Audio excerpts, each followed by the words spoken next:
Hey, this is Amy, and today I want to talk to you about formatting a references page in correct APA 6th edition format.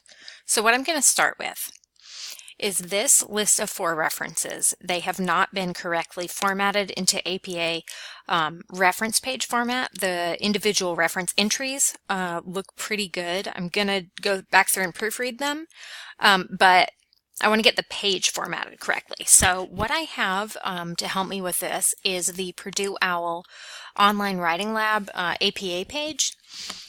And of course, they have the examples for different types of in-text citations, reference list citations, everything like that. I want to point out, let me see, the APA sample paper, and I'm going to click here. So this does show you what the paper would look like and how to get it formatted, and you can see as you scroll through the author cites the sources they're using.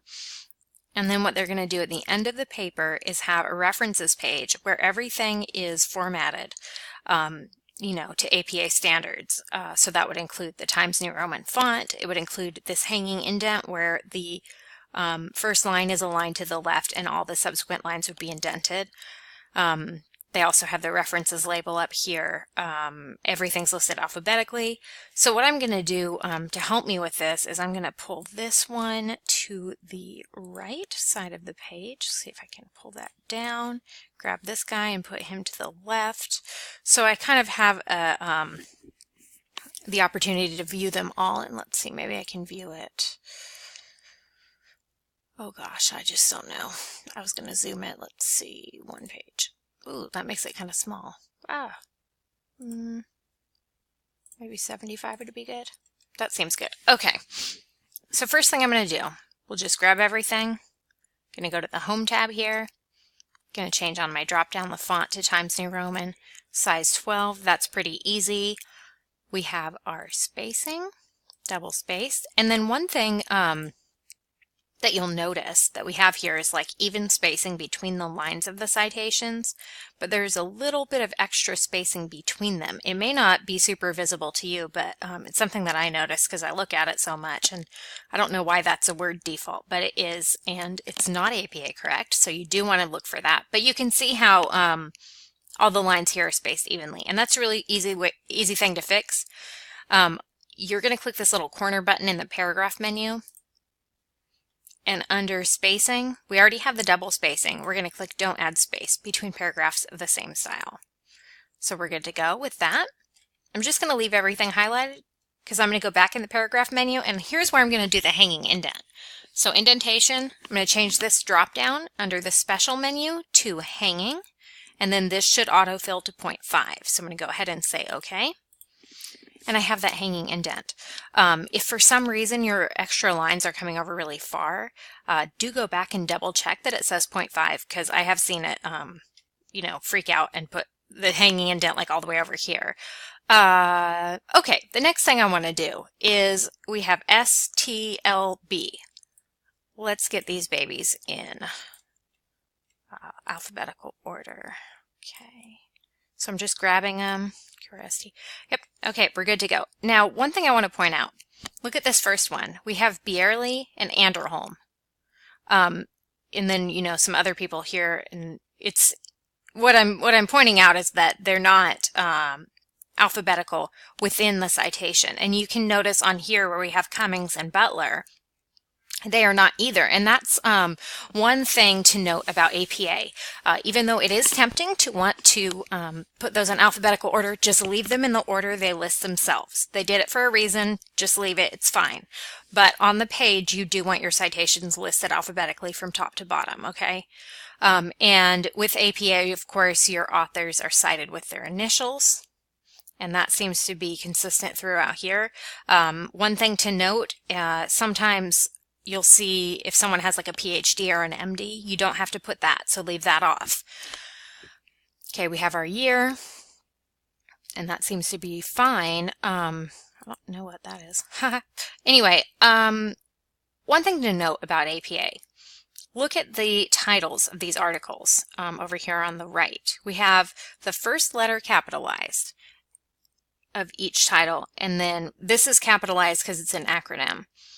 and then the first letter of the subtitle is capitalized. That's a weird APA thing. It looks like most of these are actually fine because CRISPR would stay capitalized. That's just how it's stylized. It stands for something. And then, of course, anything that, although this is the first letter of a subtitle, so that should be capitalized.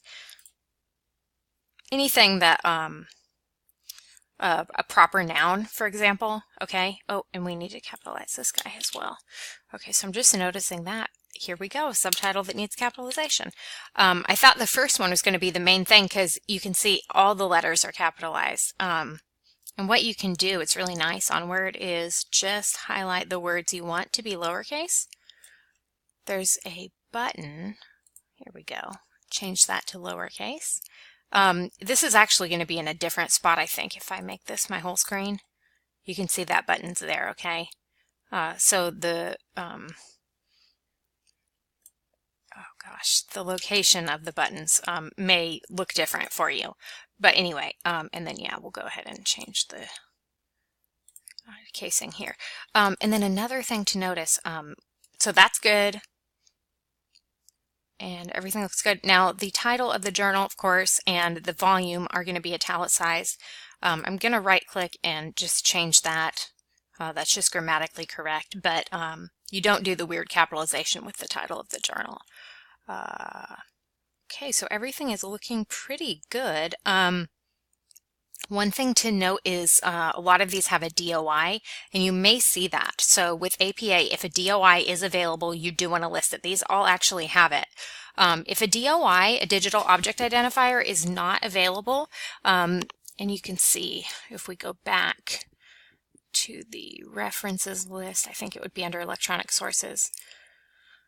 Online scholarly journal article citing DOIs. So if no DOI is assigned or available, and the automatic citation may not have that in there, you might have to go look at the article itself to see if it lists one. If there's no DOI assigned, it says to put the journal's homepage.